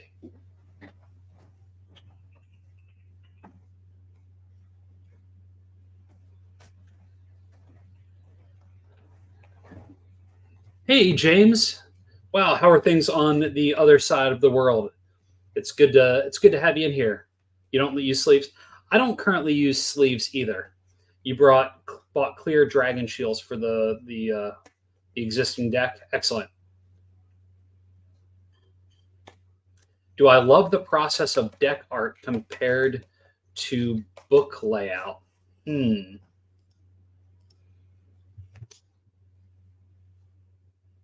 No, I mean, I like book layout, I think, more just because it's a little more, like, each layout can be a little more unique, whereas card art is very, very specific, and card art goes a lot faster. But I don't know. It's all been pretty fun either way. And like doing the packaging design's fun. doing the design for the big long box is fun. You use clear to show off the card art. So a printed version with the back, like a printed sleeve with the back, wouldn't be of any interest then if you already use if everybody already uses sleeves, or the folks that don't use sleeves, it doesn't really matter anyway.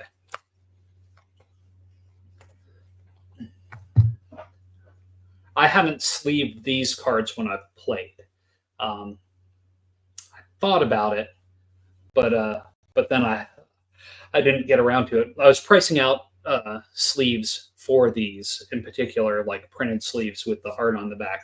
So I was curious to see if there would be any interest in it or not. So James, have any plans for your Saturday, since it's morning your time?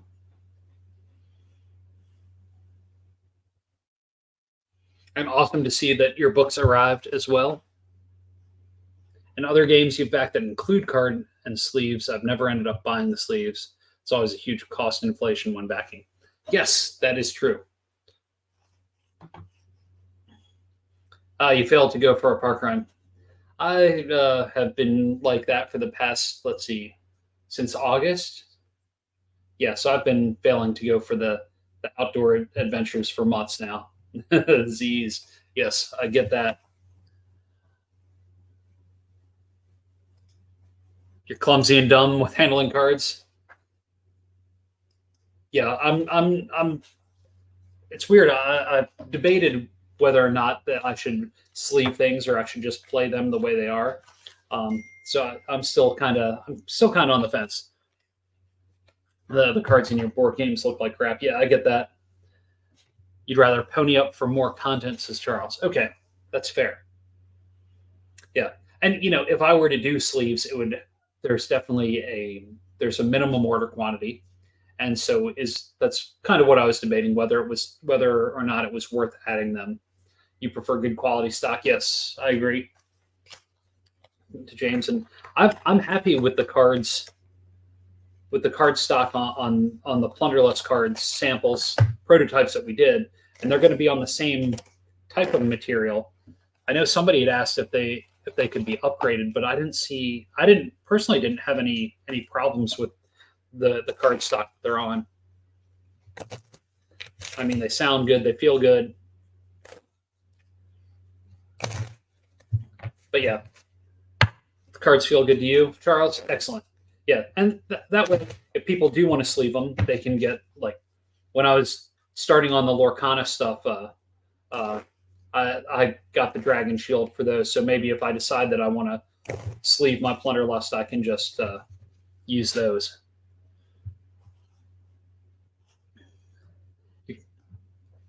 Discomite said that you thought the card stock felt good too. Thank you. Okay, and then. And you're not, Charles isn't a frequent card gamer yet. Neither am I. So I'm curious how that is, but that's okay. Ooh, and we got 15 minutes to go. Woohoo! Just got another backer in just a few minutes ago. Thank you for that.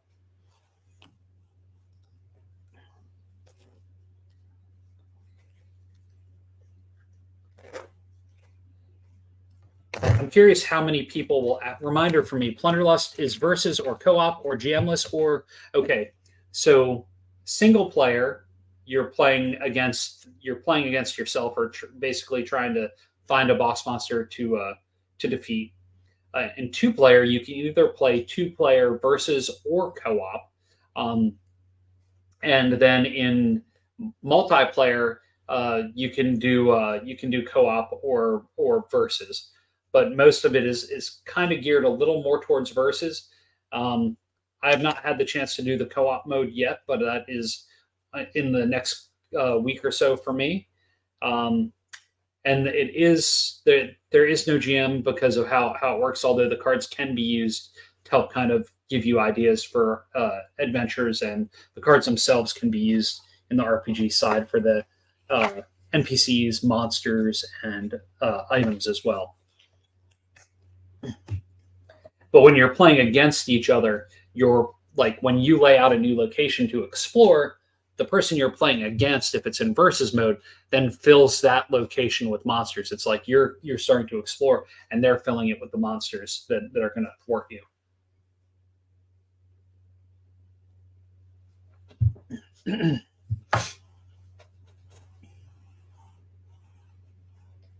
Uh-oh, 13 minutes down. 41,250 is pretty awesome. I think that's a. Is there a plan to have separate decks for locations to explore, like more stations and ships and planets, moons, and such? Interesting. That's not something that I had on my in my initial thoughts, only because like each of the 7 decks has their own different locations to explore. But that is a pretty quick expansion as well. So maybe that's something with, if we do card packs to go along with future books, like I know one of the future books is Wormforged. Maybe there's a deck that's that location, like that space station. That's the setting of that book. So Duncan and I will chat about that. Have you ever played Sentinels of the Multiverse? I have not. Duncan, if you're still in the chat, have you played? Can you tell me about it, James? Sentinels of the Multiverse. Duncan hasn't either. Okay. That's a lie. I have played it once or twice, but it was a long time ago now that I see it. Huge co-op card game. Yes. I think I played it once. I do not remember, but I enjoyed playing it. Did you include the same number of locations in all the decks? Yes, there's the same number of location cards. I'm pretty sure it's the same number of locations as well. So I believe some of the die types may have changed in there, Charles. Like there may be the die type may be slightly different on some of them. Oh, it's the same? Okay, excellent. Thank you, Duncan. Woohoo! And another backer as we get close to the 10-minute mark, we're now at the 11-minute mark.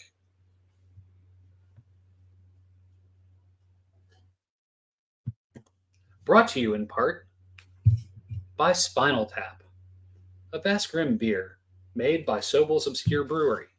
Get yours now, only in Pittsburgh. All right, 10 minutes left on the clock.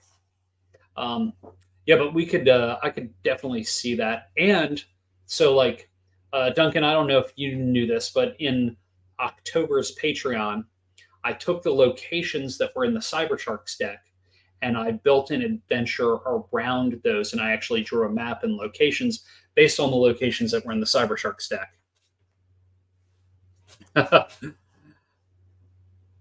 Yes, James, that is a long way to get the beer for you. So location set release is possible to hot swap out and include other thematic monsters in your deck. Yes, that could totally work. That would be cool to do with future Vast Grim releases. Yes. So all that then really starts coming down to like really as a company starting to try and figure out planning well. Because for the Grim stuff, I see the RPG being one line.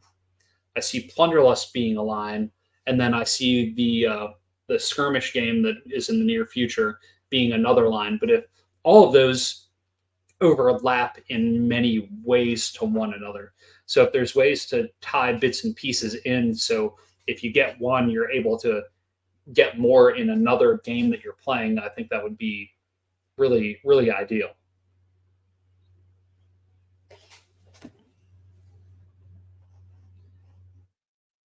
And we'll be able to get all decks in the future? Yes, certainly. I'm going to, there'll be the pledge manager that'll be open if you want to combine it on shipping. And then I'll also have them in the Creature Curation web store after fulfillment's done. And then I'm going to be looking at distribution partners as well for this as I'm trying to grow and get more distributors involved with carrying my products so that it's more accessible all over the world. Yes, I want people to be able to keep playing for quite some time, and especially new people that end up discovering it after it's out, because especially like with Vast Grim and seeing how it's grown, you know, having the initial Game Found campaign, then having a Kickstarter, then having a backer kit. It's continue. Please talk to Aetherworks. I will try. I just need to give them plenty of notice ahead of time, only because they have always been extremely slow to get back to me. And usually by the time they respond, I've figured out other alternatives. But if I can get them on for distribution versus fulfillment of the project, I think that's the way to go. Were you happy with how your shipment arrived to you for the No Safe Haven campaign, as far as fulfillment of a crowdfunding campaign, James?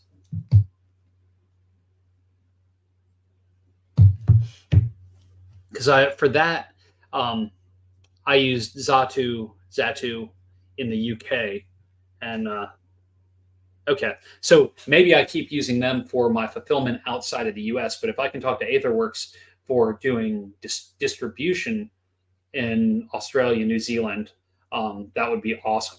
Oh, and the package was very eco-friendly. Fantastic.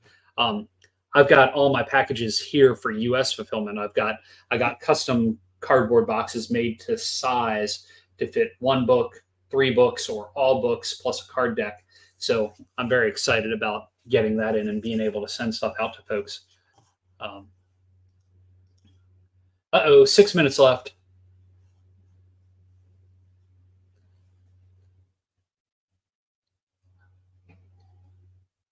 It's awesome to see a couple of backers in the very last couple of minutes. If you're in the chat and you're backing in these last few minutes, thank you very much. If you're watching the video on Facebook or YouTube, I really appreciate it. Being able to be on here and hanging out with folks has been awesome. And thank you all for those that are in the chat and that have been keeping me company for the final 2 hours of the campaign.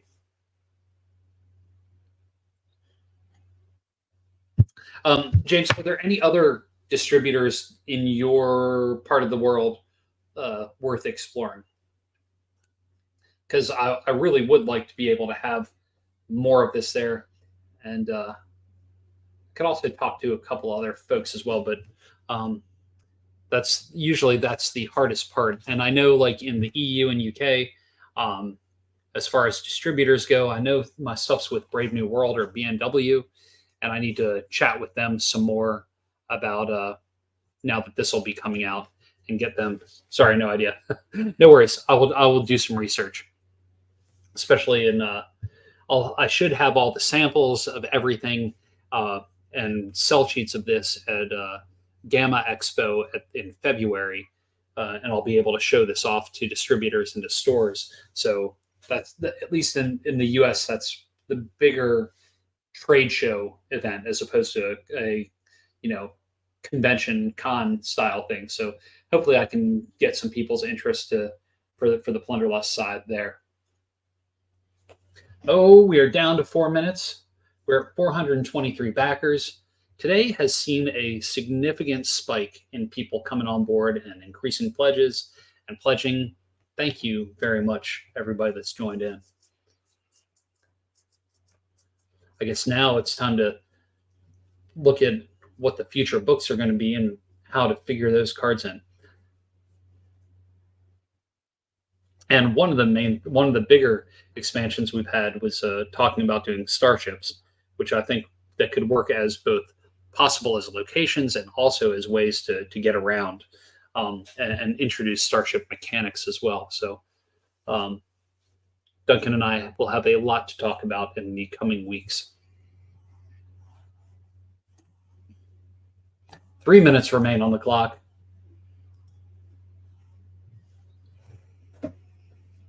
Any chance of short stories? John Baltzberger, who did the the official Morkborg novella has written an official Grimm novella as well. The release date is to be determined, probably with the next book campaign. And I have read the initial draft. I've not had a chance to read the final edited draft, but it was magnificent. It was the way the worms were described, the infection, being infested with worms was so much different than how I originally envisioned it, but it's how I now describe it when running games.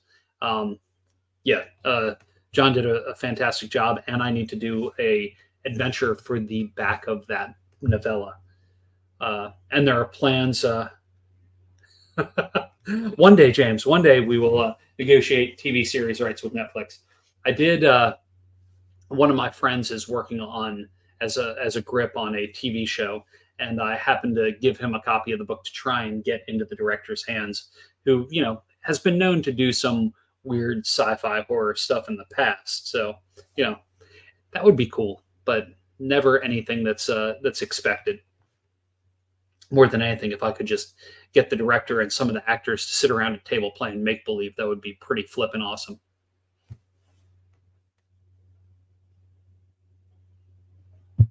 But yeah, I would dig a TV show. Also, talk to a small video game, not a small, but a retro-y video game company at a show in Pittsburgh. I would love that as well, like a side scroller game. Oh, we are down to seconds on the campaign, where it's just watching it click, click, click, click, click, work its way down.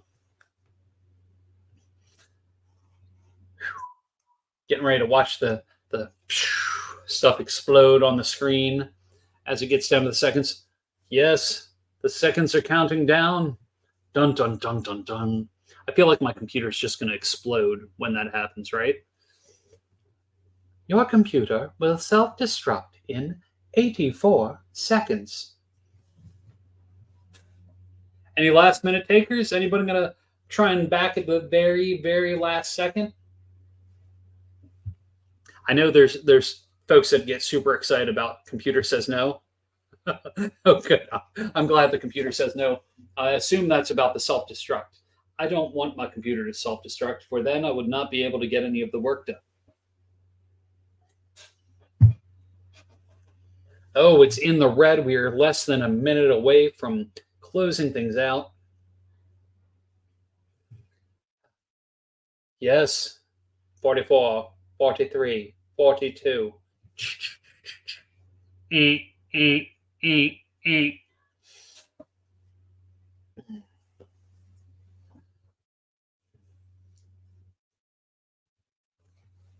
I feel like I should continue talking, but as the final countdown goes on, it's like, okay, maybe it's time to just sit back and watch that clock go. So bonus sound content, yes. 8, 13, 12, 11, 10, 9, 8, 7, 6, 5, 4, 3, 2, 1.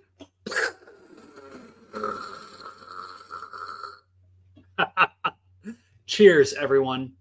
Thank you so much for being a part of this. Thanks for helping Duncan and I bring this card game to life. Really, truly, truly appreciate it. 423 backers, $41,470. Fantastic. I'm going to go end the stream, hop off of here, and finish my beer, post an update, and then walk up to the town square and grab some dinner with Carrie and the kids. Again, thank you so much. I will be in touch very soon, and I hope to see you all in the Grim Place Discord. Have a good afternoon, everybody. Evening, morning, day, wherever you are in the world. Have a good rest of it.